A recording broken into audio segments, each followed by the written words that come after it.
Hi everyone, welcome back to the channel, and today I just want to make a quick video about something that was driving me nuts a couple of years ago.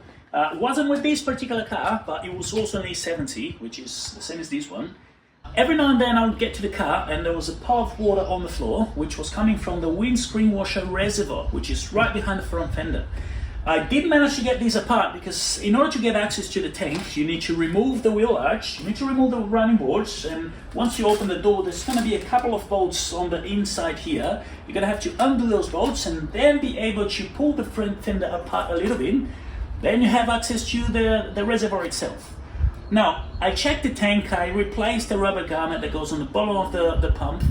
I checked all the hoses, and that thing was driving me nuts for a while because I just couldn't figure out where the water was coming from. And in fact, the water was coming from the pump. The pump was faulty, but it was still working. So I was able to use the washer on the windscreen just as normal. But when you have a closer look on the pump, can you see this rust on the sides of the pump? So this is where water was coming from.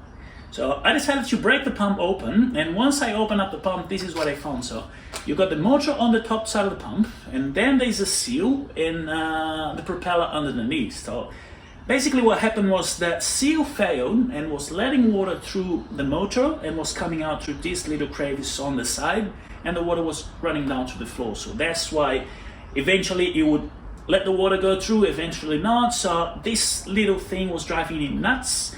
I pay about $14 or $15 for an aftermarket pump, replace it, put it back in the car, fill up the reservoir, and it's been like 4 years ever since. So make sure you consider that if you're having that sort of a trouble. And I think that's it for today. As always, thank you very much for watching, and I'll see you guys next.